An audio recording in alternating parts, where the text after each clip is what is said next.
Asyhadu an la ilaha illallah wahdahu la syarikalah wa asyhadu anna Muhammadan abduhu wa rasuluhu la nabiyya ba'dah.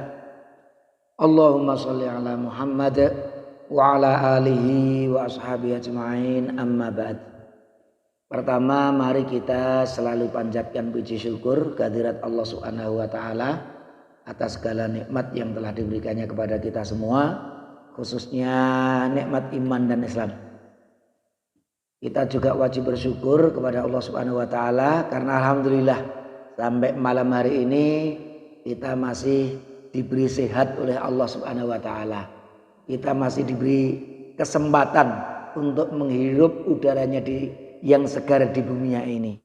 Mudah-mudahan nikmat kesempatan kesehatan yang kita miliki ini terus kita gunakan untuk mengumpulkan pahala dari Allah Subhanahu wa taala. Kita juga wajib bersyukur kepada Allah. Alhamdulillah kemarin kita sudah menjalankan beberapa ibadah khusus di bulan ini. Karena bulan ini bulan luar biasa. Ada salah satu ibadah yang merupakan salah satu rukun Islam, yaitu ibadah haji. Tapi ternyata tidak semua umat Islam bisa beribadah haji. Bahkan kalau menurut teorinya itu kesempatan untuk beribadah haji itu hanya 1/1000. Jadi setiap ada 1000 penduduk muslim, itu yang diberi kesempatan oleh kerajaan Saudi itu hanya 1. Kalau di Indonesia ada 250 juta umpamanya begitu ya, maka yang boleh haji hanya sekitar 250.000. Jadi setiap 1000 1. Apalagi sekarang kondisinya pandemi, itu masih setengahnya. Jadi kira-kira ya 2000. Sekitar setiap 2000 orang hanya ada 1 yang bisa berkesempatan untuk beribadah haji. Maka kalau Malaysia itu umpamanya jumlah penduduknya 25 juta. Itu nanti jamaahnya pol ya cuma 25.000. Karena dihitungnya seperti itu. Maka ya berbahagialah yang sudah pernah beribadah haji. Kalau kita belum ya berdoa. Mudah-mudahan kita termasuk yang akan dipanggil oleh Allah Subhanahu wa taala untuk bisa mengunjungi rumahnya, yaitu di Masjidil Haram sana. Tentunya bagi kita yang tidak berkesempatan beribadah haji, ada ibadah luar biasa juga, yaitu berkurban. Dan mudah-mudahan banyak di antara kita juga sudah berkurban. Kita juga bisa melaksanakan sholat id yang pahalanya tentunya juga luar biasa. Dan mudah-mudahan yang sudah kita lakukan ini semuanya diterima oleh Allah Subhanahu wa taala. Ibu-ibu sekalian yang berbahagia, apa itu mungkin ada beberapa pertanyaan yang sudah disodorkan, nanti kita coba bahas satu persatu. Monggo, nopo niku. Yang pertama, satu-satu aja nggih. Yang namanya harta itu memang kalau sudah menjadi milik kita itu boleh diperjual boleh diputar lagi untuk dagangan gitu lah. Tapi juga boleh ditabung. Atau mungkin dua-duanya. Sebagian diputar untuk dagang, sebagian ditabung. Karena tabungan itu gunanya kalau ada sesuatu yang mamanya mendesak, itu harus ada biaya besar. Nah, kita kalau punya tabungan, ada saudara sakit, itu kan juga sudah punya dana untuk berobat dan lain sebagainya. Jadi saya kira ya tidak ada yang perlu dihapus. Jadi harta itu sebagian bisa diputar untuk dagang, untuk mencari keuntungan. Sebagian juga bisa ditabung. Dan nabungnya itu juga macam-macam. Nabung itu bisa nabung secara pribadi. Lebok keneng lemari, salah keneng sor bantalan, itu salah satu nabung. Tapi juga nabung bisa juga dilakukan nabung itu di bank. Lah bank itu ada 2 macam. Ada bank pemerintah, ada bank swasta. Bank pemerintah itu sebenarnya termasuk bank swasta itu juga masing-masing ada 2 macam. Jadi bank pemerintah maupun kalau bank pemerintah itu dikelola oleh pemerintah, dikelola oleh negara. Seperti BRI itu negara ya itu ya, itu BRI. Kalau bank muamalat, muamalat itu kalau sekarang campur dengan BSI ya, jadi Bank Syariah Indonesia itu udah gabungnya. Tapi ada bank perbankan swasta, BMT itu biasanya juga swasta. Nah, jadi artinya kalau bank pemerintah itu bank yang dikelola oleh pemerintah atau negara. Kalau bank swasta berarti tidak dikelola oleh negara atau pemerintah, tapi swasta. Apa itu orang perorangan atau satu kelompok dimiliki oleh sekelompok apa itu pemodal-pemodal kira-kira seperti itu. Nah, baik bank pemerintah maupun bank swasta itu ada dua macam. Ada bank yang disebut konvensional, ada bank syariah. Jadi pemerintah apa punya bank syariah? Ada juga. Contohnya BSI. BSI itu apa itu dulu apa itu ya itu ada gabungan kalau itu dari Bank Mandiri Syariah juga ada di situ kan gitu. Kemudian digabung menjadi Bank Syariah Indonesia BSI. Itu kalau ada yang dikelola pemerintah tapi apa itu menggunakan apa itu cara syar'i yang mengikuti aturan agama itu ada. Tapi kecil. Artinya kira-kira bank syariah itu bahkan baik pemerintah maupun swasta itu kalau dibandingkan dengan bank yang konvensional itu tidak sampai 5%. Jadi uang yang berputar itu. Jadi 95% perbankan kita atau uang yang numpuk di perbankan itu di bank-bank itu yang konvensional. Bank konvensional artinya tidak mengikuti aturan agama, tapi mengikuti aturan konvensional. Nah, ini berarti ada apa tema kita nggak ada masalah. Bank pemerintah ada yang konvensional, ada yang syariah. Bank swasta ada yang konvensional, ada yang syariah seperti BCA itu kan swasta juga, tapi itu konvensional. Nah, ini artinya ada bank konvensional, ada bank syariah. Loh, ini tentunya kalau kita umat Islam, kalau saat ditanya pilih nabung di mana, ya pilih nabung di bank syariah. Mengapa? Kalau di bank konvensional itu memang kalau di dalam agama kita itu kalau mengambil bunga dari hutang itu ya kita menyebutnya riba. Jadi kalau ada orang ngutangi 1 juta. Baik, ini saya kasih utang 1 juta. Nanti kamu kembalikan apa itu 1.050.000 ya. Nah, itu 50.000 itu berarti tambahan dalam hutang. Kalau kita yang ngutang itu minta tambahan, kamu boleh hutang dengan saya 1 juta, tapi nanti kamu kembalikan 1.100.000. Itu berarti kita mengambil riba. Jadi bunga bank utang piutang kok di situ ada kelebihannya, kecil atau banyak, itu disebut riba di dalam agama kita. Karena utang piutang itu kalau dalam agama kita prinsipnya apa? Membantu. Orang utang itu membantu. Lah kok rugi itu. Ya memang prinsip utang itu membantu. Membantu itu biasanya rugi. Enggak ada bantu untung itu prinsipnya sebenarnya enggak ada. Entah rugi tenaga kan gitu, atau entah rugi waktu lah karena bantu orang lain kan yang terbantu orang lain. Kita entah rugi tenaga, entah rugi waktu, atau entah rugi dari sisi finansial. Mungkin 1 juta saat ini dengan 1 juta tahun depan itu mungkin ya nilainya berkurang juga kan begitu. Maka yang namanya ngutang itu sebenarnya prinsipnya bantu saudara kita sing orang duit butuh duit ya kita utangi, besok kalau bisa nyaur ya nyaur di waktu yang akan datang. Itu prinsipnya memang membantu. Maka dalam hutang piutang itu nggak ada keuntungan. Kalau orang mengambil keuntungan dari hutang itu oleh agama disebut riba. Itu namanya riba nasi'ah.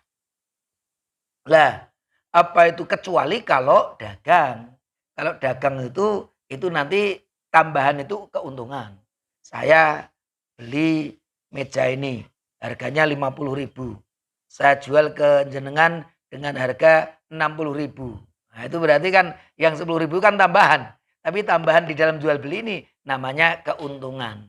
Tapi kalau saya ngutangi 50.000, minta 10 apa itu dikembalikan 60.000 ya, 10.000 itu namanya riba atau bunga. Itu apa itu kalau dalam agama kita itu disebut riba atau riba nasi'ah, itu diharamkan oleh agama. Nah, ini kalau di bank konvensional kan seperti itu. Maka ya kita berusaha untuk menghindari bank konvensional. Kalau kita bermuamalah sebaiknya dengan bank yang syar'i. Loh, jari ini bank syar'i itu atau bank syariah itu juga ngambil apa itu bunga juga. Lah kalau ngambil bunga namanya bukan bank syar'i. Karena kalau bank syar'i itu tidak boleh ngambil bunga. Lah maka kalau kita dengan BMT ya atau bank apa itu namanya? bank muamalah, Baitul Mal wa Tamwil itu ya. Itu BMT itu tinggal akadnya. Akadnya utang piutang apa jual beli. Kalau akadnya itu utang piutang, itu nggak boleh ada tambahan. Tapi kalau akadnya jual beli, boleh ada tambahan. Atau akadnya kerjasama, itu boleh sambil mengambil keuntungan. Umpamanya begini, jenengan bisa dodolan. Dodolan. Saya punya modal tapi jenengan nggak punya modal. Pak, aku butuh modal 1 juta. Untuk apa? Untuk belanja apa itu sing arep dienggo dagang, kain-kain atau baju-baju. Nanti kalau bajunya laku, nanti ada keuntungannya kita bagi 2. Nah, itu namanya itu kerjasama. Jadi saya pemodal, jenengan yang ngelakoke. Itu nanti kalau dalam istilah agama kita itu namanya mudharabah. Nah, nanti kalau jenengan di bank syariah, itu kok akadnya kerjasama itu sebenarnya mudharabah. Bukan ngutangi, tapi kerjasama. Kerjasama, bukan ngutangi, tapi kerjasama. Bank punya modal sekian juta, ibu-ibu, bapak-bapak, itu yang ke bank itu punya kemampuan untuk berdagang. Nanti muter duit itu. Nah, setelah diputer, nanti modalnya dikembalikan ke bank, keuntungannya dibagi berdua. Itu sistem mudharabah. Itu akadnya apa? Kerjasama. Cuman memang kerjasama itu nek untung yo bagi loro, nek rugi bagi loro. Maksudnya begini, kalau untung untungnya, yuk kita nanti ibu-ibu utang 1 juta. Nanti keuntungannya 50-50 ya, 50% ya. Dari 1 juta ternyata setelah diputer bulan depan kok ada keuntungan 200.000. Maka kalau keuntungannya 50-50, 50%, saya dapat apa itu 50.000, dengan dapat 50.000 karena untungnya 100.000. Itu artinya apa? Itu bagi hasil. Tapi nanti kalau orangnya untungnya, ya sudah, saya rugi 1 bulan nggak ada keuntungan, jenengan rugi 1 bulan wis rono rene ra entuk apa-apa. Nah, itu kembalinya hanya kembali modal saja. Kalau rugi bagaimana? Kalau rugi dihitung. Ruginya itu karena rugi karena rugi resiko bisnis, atau ruginya itu karena kesalahan atau keteledoran dari pihak pengelola. Nanti di dalam aturan syariah seperti itu. Kalau ruginya itu karena resiko bisnis, lagi ketika kulaan bayarnya kedunan, regane medun ra iso untung ternyata. Itu berarti kan memang resiko bisnis. Tapi kalau ruginya itu karena keteledoran, umpamanya untuk jualan HP, tapi ditinggal yang dicolong wong. Nah, ini kan berarti keteledoran. Maka dia ya harus ganti rugi. Karena apa? Keteledoran dia. Tapi kalau karena itu resiko bisnis, maka pihak pemodal ya siap berbagi kerugian dengan pihak yang mengelola. Itu kalau sistemnya mudharabah. Tapi kalau ada sistem lain jual beli. Di bank syariah itu bisa jual beli. Jenengan bisa jual beli. Beli biasanya yang beli. Nek datang ke bank syariah itu biasanya randuwe duit cash orang duwe. Maka isone arep jual beli tapi diutang, diangsur. Maka itu sebenarnya akadnya bukan akad utang piutang, tapi akad jual beli tapi bayarnya diangsur. Bisa begitu. Akadnya jual beli. Umpamanya begini. Jenengan butuh HP. Kalau ke bank konvensional, HP ini regane 2 juta, jenengan utang ke bank konvensional 2 juta. Nanti bank mau ngambil bunga, mungkin 1 tahun ke depan begitu, bayarnya jadi 2 juta 1.000, makanya begitu ya. Anggap saja begitu, ada waktu tertentu, nanti ada penambahan. Itu utang 2 juta, balik kene 2 juta 1.000. Nah, itu dalam waktu tertentu. Itu kalau di bank konvensional. Tapi kalau di bank syariah, itu jenengan mau beli apa? Nanti ditanya sama perbankan itu. Jenengan mau beli apa? Beli HP. HP sing regane piro? Iki lho, HP Oppo sing kuwi regane piro? Itu kalau di toko-toko sekarang harganya 2 juta. Kayak gitu. Maka pihak bank begini, kalau Anda ingin beli HP, pihak bank saya mau kulaan HP itu. HP saya nanti sing kulaan sesuai dengan yang Anda inginkan, HP sing 2 yutonan ini tak beli. Setelah dimiliki bank, tak dol ke jenengan. Ini tak dol apa itu sing regane 2 yuto, tapi saya mengambil keuntungan 200.000. 2 yuto, 200.000. Boleh, mau enggak? Mau. Tapi dengan cara apa? Diangsur.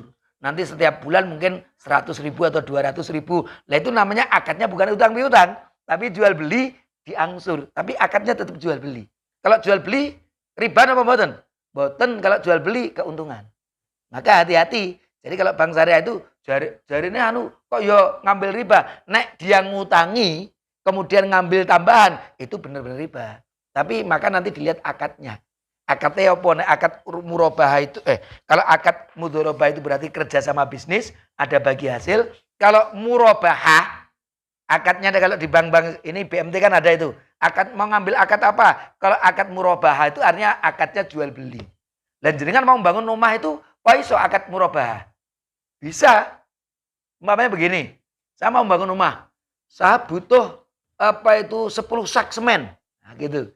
Ning duitnya rong duwe. Kan itu. Tapi butuh lagi. Karena di liane saya naik kali 1 sak atau 10 sak semen itu.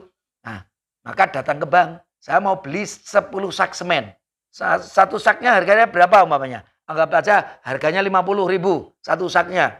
Lah ini saya apa itu bagaimana kalau bank nanti membeli 10 sak semen itu tapi menjualnya ke Anda itu 60.000 per sak. Nek 10 berarti nanti 600. Jadi itu bank itu beli 500.000 kemudian diberikan ke jenengan karena jenengan beli apa itu 10 sak semen tadi, nanti bayarnya jenengan berapa? 600.000. Lah, 100.000 itu keuntungan. Karena apa? Bank bukan ngutangi, tapi akadnya jual beli. Tapi membelinya itu secara angsur. Nanti bayarnya diangsur.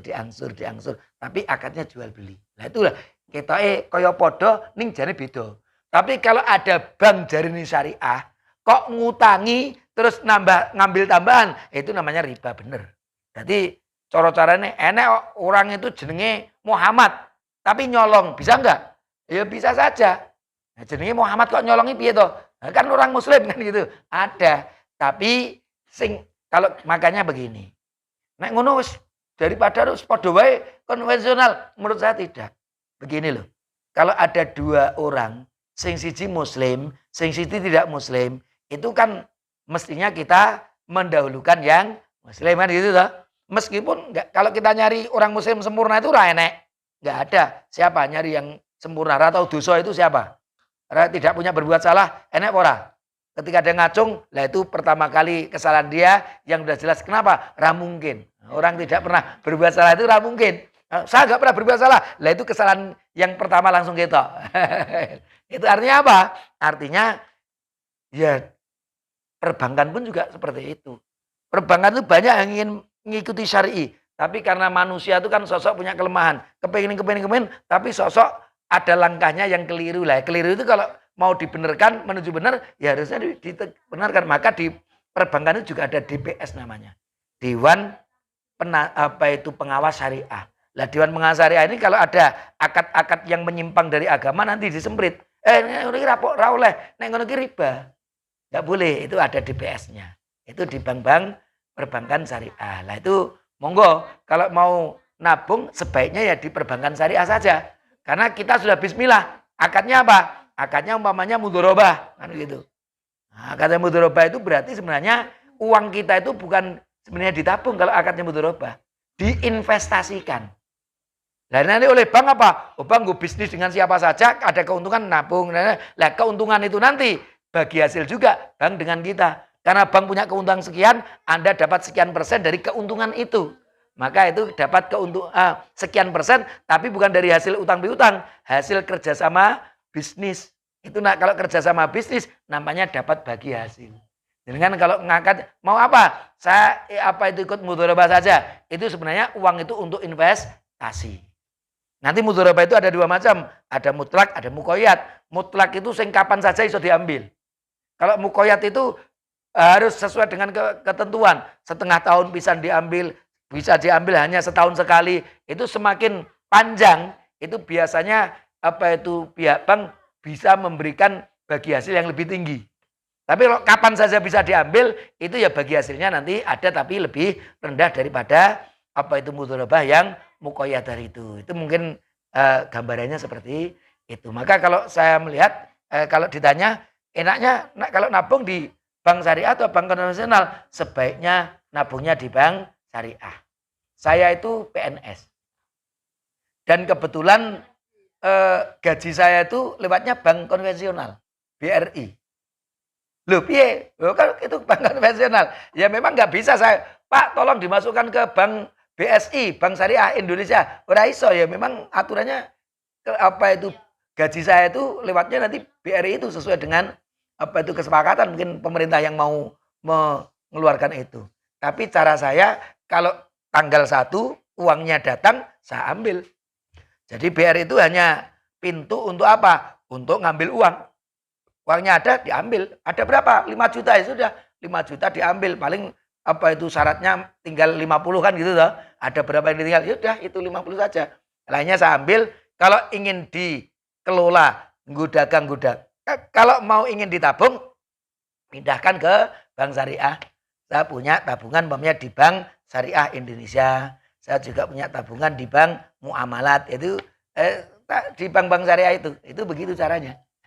Jadi kalau nabung ya sebaiknya di bank-bank syariah. Karena apa? Kalau bank syariah akadnya mereka berjanji akan dikelola dengan cara yang syar'i, dengan cara yang mengikuti agama. Lalu dia ngapusi, sing dosa kono ngapusi. Akadnya sudah akan dijalankan, dikembangkan secara syar'i menurut agama kok. Ya siap, saya ikut di situ.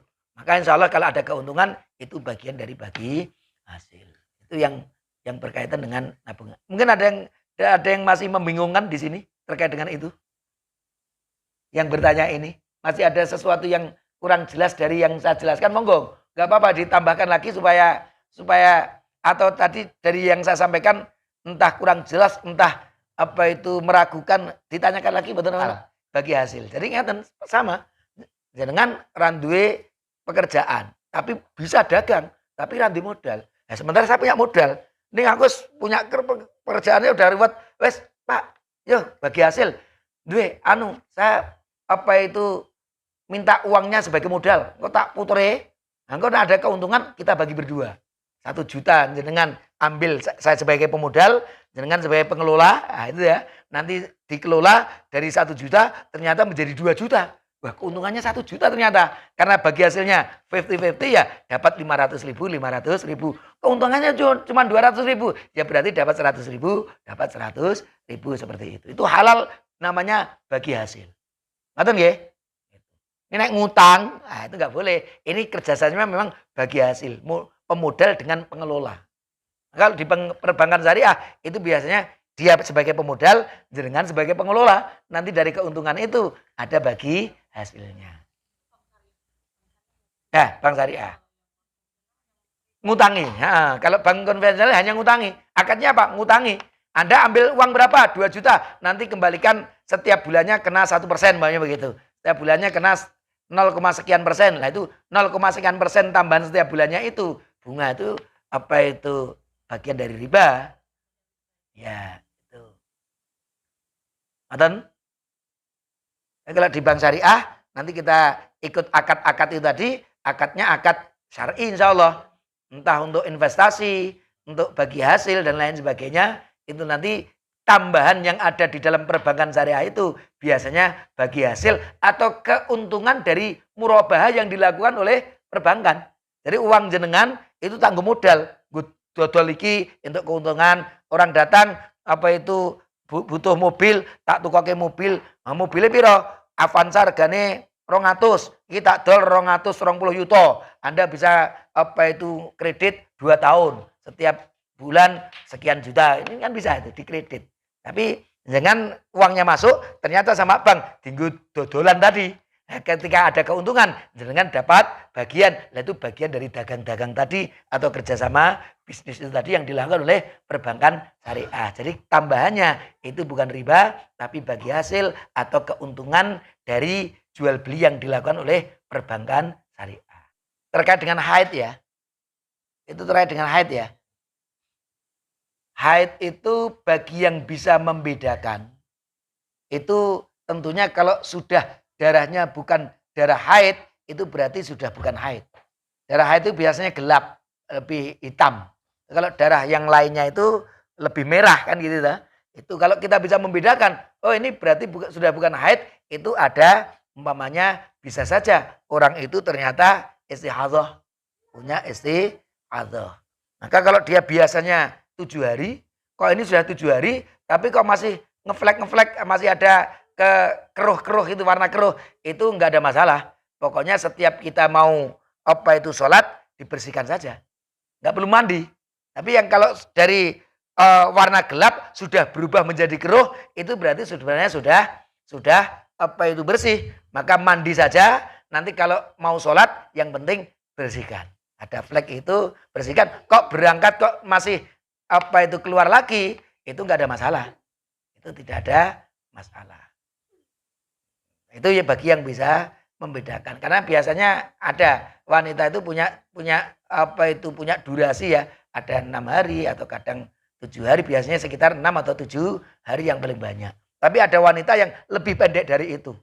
Tapi juga ada yang lebih panjang dari itu. Itu 9 hari itu ya memang masih haid itu. Masih hitam itu. Itu sampai 15 hari. Kalau sudah 15 hari kok tetap ra iso bedake iki kok ketae kok ya gur padha wae karo sing ndek-ben itu. Itu kalau sudah 15 hari pokoknya dihukumi istihadhah. Pokoknya kalau dari 15 hari mandi. Setiap kita mau sholat yang penting bersihkan, pakaiannya dibersihkan, kemudian badannya dibersihkan kalau terkena itu, berwudu, kemudian kalau kita berangkat itu kok masih ada keluar lagi, netes-netes lagi, itu dimakfu. Karena sekarang insya Allah kan aman, ada pengamannya kan, gitu. Tapi gak ada masalah. Jadi setiap wudu yang penting dibersihkan. Kalau ada pakaian yang terkena, bersihkan juga. Tidak harus dicuci loh. Tapi yang penting yang terkena itu dibersihkan. Umpamanya dek ke bagian pakaian ini kok ketok sidik gini gitu. Yang penting dilokalisir aja. Itu yang daerah kena itu diguyur, itu sudah cukup. Tapi kalau di rumah gampang yuk ganti salin, itu lebih enak lagi. Setiap mau sholat wajib salin atau bersihkan tadi yang terkena, kemudian berwudu, kemudian berangkat ke masjid atau ke sholat. Kalau masih netes-netes itu termasuk yang dimakfu, tidak ada masalah. Karena itu darah istihadhah bukan darah haid lagi. Karena yang tidak boleh sholat itu ketika haid. Ngerti nggih? Ingus itu insya Allah tidak termasuk yang najis. Jadi bukan barang najis. Jadi kena badan kita, kena pakaian kita, itu tidak menjadikan pakaiannya kena najis dan tidak boleh untuk sholat. Tapi boleh. Jadi kalau kita punya sapu tangan, boleh aja ngantongi, begitu keluar, kantongi lagi sapu tangannya. Boleh, nggak ada masalah. Atau mungkin punya pakaian, dikesut pakai pakaian, sholat lagi. Boleh. Karena ingus ini, ya mungkin bagi kita ambune, tapi ini bukan sesuatu yang najis. Jadi boleh saja. Ya pakaian kita atau kita punya sapu tangan, itu balikin lagi, sholat lagi, itu nggak ada masalah. Itu ketika kita sholat dalam keadaan netes-netes kan gitu toh. Itu seperti itu. Yang intinya nggak ada masalah.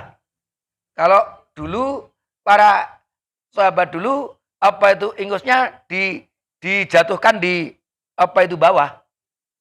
Tapi kalau sekarang tidak pas. Karena dulu di zaman Rasul itu ketika dijatuhkan ke bawah itu kan alasnya itu tanah. Sehingga ketika alasnya tanah ditumpuk sithik wis ilang. Tapi kalau sekarang alasnya itu nih, disitu ukurat-ukurat malah gila nih kayak kan gitu. Maka lebih baik di kainnya sendiri. Kalau kita bahkan punya kantong termasuk seperti itu, dimasukkan kantong nggak apa-apa. Bahkan mungkin rada meludah gitu ya. Ludahnya dimasukkan kantong. Itu nggak ada masalah. Karena ini bukan najis. Karena ini kalau di situ gila nih nanti. Padahal udah nggak bisa lagi toh. Itu bisa pakai pakaian kita. Itu insya Allah sholat kita tetap sah. Nanti habis sholat supaya bersih, paling ya ganti pakaian atau paling tidak sing mau kena dan dikucek-kucek lagi, engkau tinggal sholat lagi karena apa? Sudah bersih lagi. Nggak ada masalah itu. Yang berkaitan dengan ingus-ingus itu. Jadi bukan najis yang jelas. Itu kena pakaian kita, kena badan kita, itu tetap jalan terus, nggak ada masalah. Atau ya? Artinya setiap yang kotor, kalau najis itu kotor.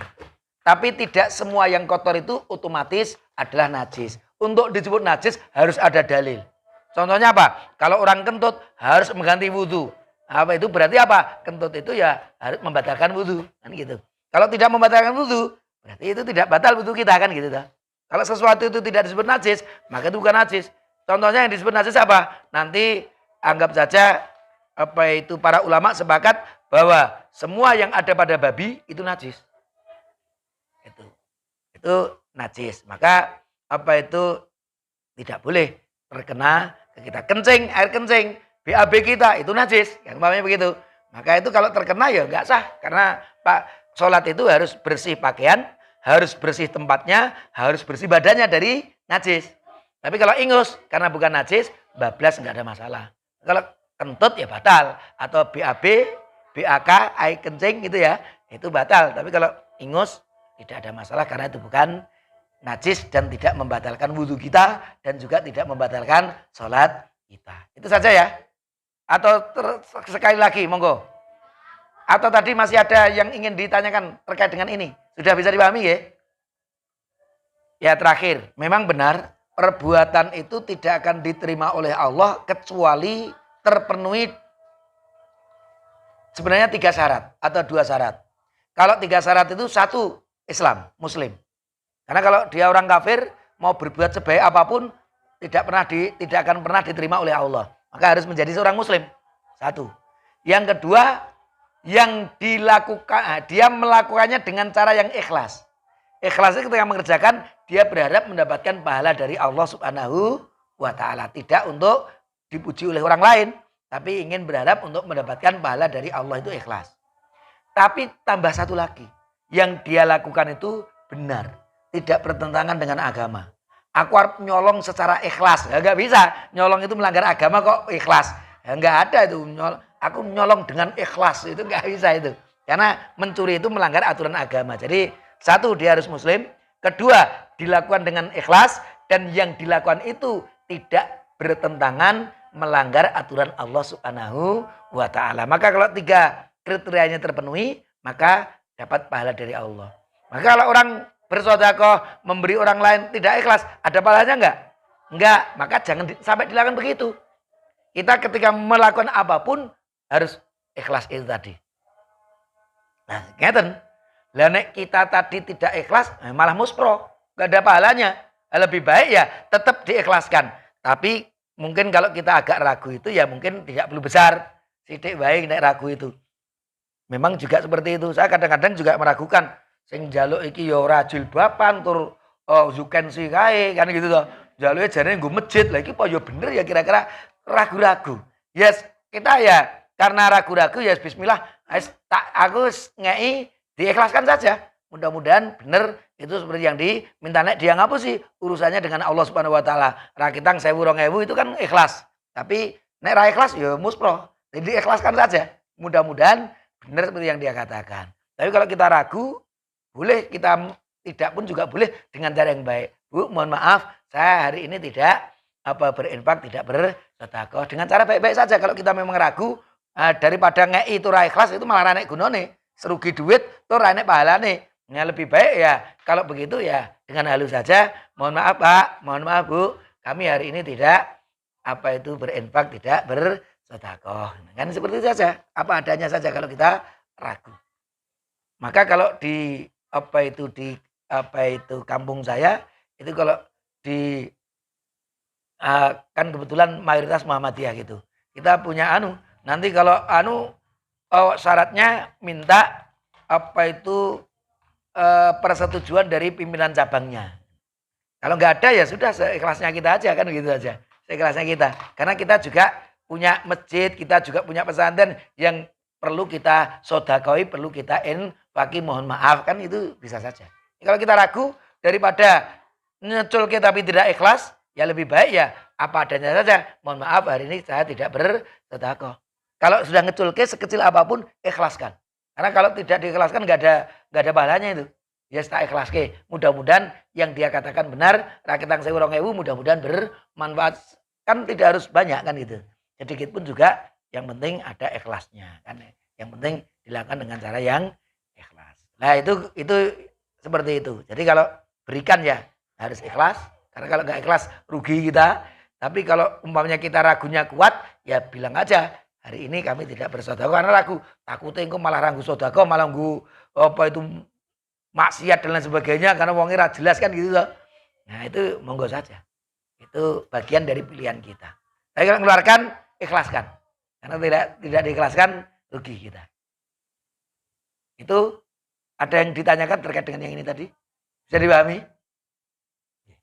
Saya itu ada juga kadang ada orang tahu-tahu datang ke saya. Pak ini saya itu apa itu temannya adik jenengan, namanya itu saya dari Meranggen gitu-gitu macam-macam itu jaluk sekian namanya 500.000 sak yuto gitu loh. Nanti kalau dalam 2 hari nanti saya kembalikan. Saya malah malah tidak percaya. Nah, mungkin bulan depan atau setengah tahun lagi itu saya sahur itu si rodo-rodo. Nanti kalau hanya 2 hari lagi, sepekan lagi mau saya sahur. Lagi dari mana dia akan dapat segitu itu. Saya serah percaya itu. Tapi karena apa itu ada 2. Kalau kita ingin bersedekah ya seikhlasnya saja. Akhirnya saya kalau ngasih 20.000 atau 50.000, nih saya kasih saja 20.000, mudah-mudahan bisa dimanfaatkan. Tapi mohon maaf, saya tidak bisa ngutangi duit 1 juta itu. Saya kadang-kadang seperti itu. Karena apa? Ya udah percaya kok. Ini artinya iya, ya sudah bismillah saja, sedekah 20 yuto, 50 yuto, ikhlas ke, mudah-mudahan ada pahalanya dan dimanfaatkan sebaik-baiknya. Daripada kehilangan 1 yuto, bane ra teko. Jika 1 yuto, endi wong ra teko-teko, tidak kembalikan lagi. Karena ada orang yang suka ngemplang gitu tuh. Nah, itu ya kita kalau tidak yakin ya itu tadi caranya seperti itu. Karena ngei ya harus ikhlaskan. Karena kalau ngei ra ikhlas rugi dewi kita. Itu saja mungkin yang bisa kami sampaikan ya untuk malam hari ini. Atau ada yang terakhir boleh. Kalau itu sebelum terbit fajar bisa. Umpamanya apa itu sudah jam-jam 1 malam 2 malam itu sudah mulai keruh-keruh kan gitu toh.